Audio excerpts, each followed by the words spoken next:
নবীজি যখন বললেন আমার সাথে জান্নাতের দিকে চলো, বদরের যুদ্ধ মানে বদরের মাঠ মানে জান্নাত। হাদিস শরীফে এসেছে আব্দুল্লাহ বিন আবি আওফা আনহু قال ইলামু আন্নাল জান্নাহ তাহতা জিলালিস সুয়ুর।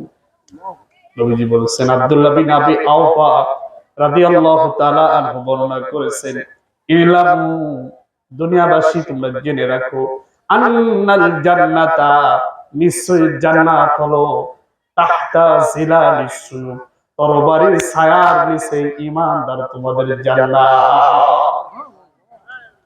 জেনে রাখো, তাসবির দানার ভিতরে জান্নাত নয়, মসজিদের ভিতরে জান্নাত নয়, আতরের ভিতরে জান্নাত নয়, বাতিলের হাতে টিকটিক করা তরবারির ছায়ার নিচে তোমাদের জান্নাত। ওই যে ফাঁসির রশি, ওই ফাঁসির রশির ভিতরে জান্নাত।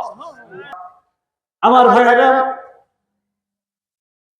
এই জমিনে এই বাংলাদেশকে সুন্দর সুজলা সুফলা দেশ গড়ার জন্য যারা স্বপ্ন দেখতেন, তার ভিতরে একজন হলেন মাওলানা মতিউর রহমান নিসারী।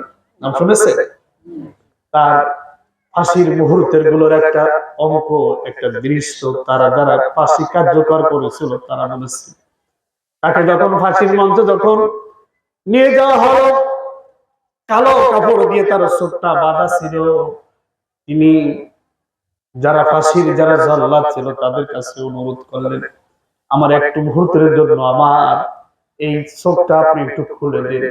খুলে যখন দেওয়া হলো, ফাঁসির হাতটা এবং হাত বাঁধা ছিল পিছনের দিকে, হাতটা একটু খুলতে বললেন।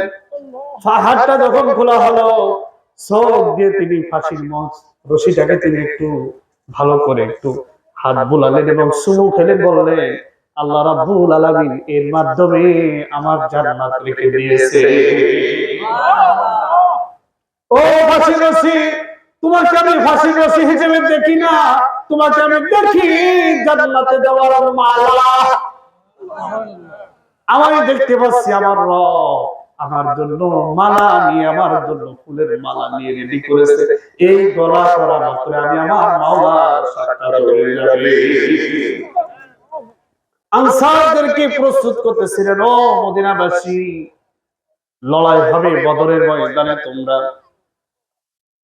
কাফের বেঈমানদের সাথে লড়াই হবে, আল্লাহর দ্বীনকে, ইসলামী ভূখণ্ডকে দুনিয়া থেকে নির্মূল করে দেওয়ার জন্য অগ্রসর হচ্ছে। সুতরাং তোমরা সকলে বদরের মাঠে আমি যাব লড়াইয়ের জন্য, তোমরা সবাই আমার সাথে যেতে হবে।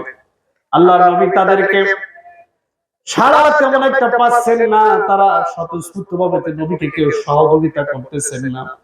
এমন সময় নবীজি বললেন, ও আমার সাহাবীরা, কুমু ইলা জান্নাতি, আমার সাহাবীরা তোমরা আমার সাথে সবাই চলো জান্নাতের দিকে। তোমরা আমার সাথে কোথায় চলো? জান্নাতের দিকে। কুমু ইলা জান্নাতি, তোমরা আমার সাথে সবাই জান্নাতের দিকে চলো। জান্নাত মানে বদরের ময়দানে গেলেই জান্নাত। বদরের ময়দান মানে কি? জান্নাত। আল্লাহ তাআলা পরবর্তীতে বদরের যুদ্ধে যারা অংশগ্রহণ করেছিল তাদের সঙ্গে কোরআনে কারীমে আয়াত নাযিল করে তাদেরকে জানালেন, রাদিয়াল্লাহু আনহুম ওয়া রাদু আনহু, আল্লাহ রাব্বুল আলামিন তাদের পরে সন্তুষ্ট, তারাও আল্লাহর পরে সন্তুষ্ট। বলুন সুবহানাল্লাহ। বদরের যুদ্ধে যারা অংশগ্রহণ করেছিল আল্লাহ তাআলা তাদের সবাইকে ক্ষমা ঘোষণা করে দিয়েছে। আল্লাহ নবী বলেন, কুমু ইলা জান্নাতি আরদি কারদিস সামা, যে জান্নাতের বিশালতা, প্রশস্ততা, দৈর্ঘ্য আসমান জমিন থেকে বিস্তীর্ণ, এই জান্নাতের দিকে তোমরা দৌড়াও, এই জান্নাতের দিকে তোমরা চলো। এমন সময় নবীর একজন সাহাবী হযরত উমাইর ইবনে হুমাম নবীজির এই বক্তব্য শুনতেছিলেন। তিনি বলেন, ইয়া রাসূলুল্লাহ, আমি যদি আপনার হাতে যদি ঈমান এনে আমি যদি এই যুদ্ধের যদি কাফেলা যদি আমি শামিল হই, আমিও কি সেই মর্যাদার অধিকারী হব? নবী বললেন, হ্যাঁ, তুমি যদি ঈমান আনো, এই কাফেলায় যদি শামিল হও, আল্লাহ তোমাকে সেই মর্যাদার আসলে আল্লাহ তাআলা তোমাকে দান করবে।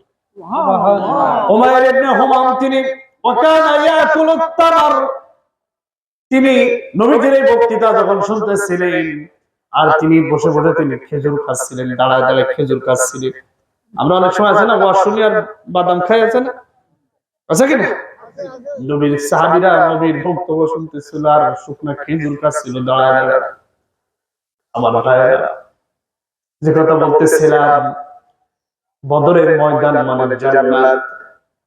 কুমু ইলা জান্নাতিন, ও সাহাবা সবাই আমার সাথে চলো।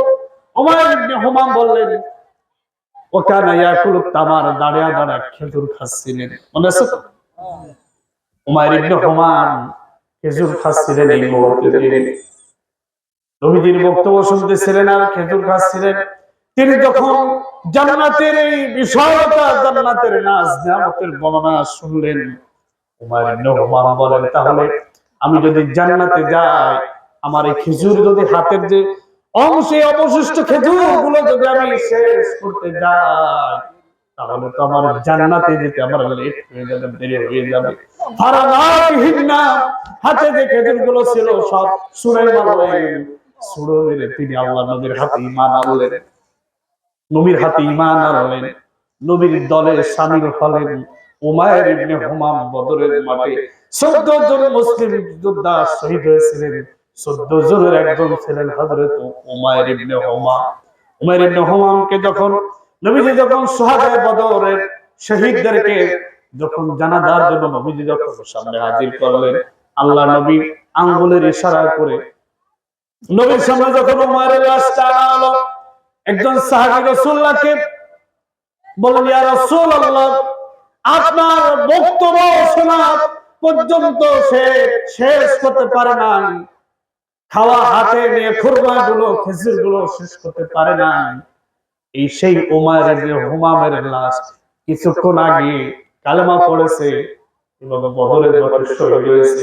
আল্লাহ নবী উমাইর ইবনে হুমামের লাশের দিকে ইঙ্গিত করে বললেন, ও উমাইর, তুমি যে জান্নাতের জন্য পাগল ভরা হয়ে গেছিলে, যে জান্নাতের জন্য ব্যস্ত হয়ে গেছিলে, ইন্নাকা মিন আহলিহা, আল্লাহ রাব্বুল আলামিন তোমাকে ওই সেই জান্নাতের আহলদের ভিতরে শামিল করে দিবে। আমার বন্ধুগণ, আল্লাহ রাব্বুল আলামিন ঈমানদারদেরকে বলেছেন, হাল আদুল্লুকুম আলা তিজারা, আমি কি এমন একটা ব্যবসার কথা কি বলবো না, যে ব্যবসা করলে তুনজিকুম মিন আযাবিন আলীম, জাহান্নামের কঠিন আযাব থেকে তোমরা রক্ষা পেতে পারো। সেই আযাব থেকে রক্ষা পেতে পারো। আযাবটা কি? আযাবটা হলো কঠিন ভয়ঙ্কর জাহান্নাম। আল্লাহ যা তৈরি করে রেখেছেন কাফের বেঈমানদের জন্য, ওই আযাব থেকে মুক্তির রাস্তাটা আমার রব এই কোরআনের মাধ্যমে আমাদেরকে জানায় দিচ্ছেন। কথা বলুন ঠিক কিনা? আমার আল্লাহ তাআলা জানায় দিচ্ছেন। তারপরে কোন মানুষ যদি আল্লাহর ঘোষণা, আল্লাহর দেওয়া ফরস্ত পত্র আবার ফরস্ত ভাস করে দিলেন, উত্তর আল্লাহ বলে দিলেন, এটা তো ফরস্ত, ঠিক না? আবার ফরস্তের জবাব আল্লাহ বলে দিয়েছেন। এরপরে যদি কোন ছাত্র যদি এই দুনিয়া নামক পরীক্ষার কেন্দ্রে যদি ফেল করে, এসে হতভাগা, এসে নাদান ছাত্র কি আর কেউ হতে পারে?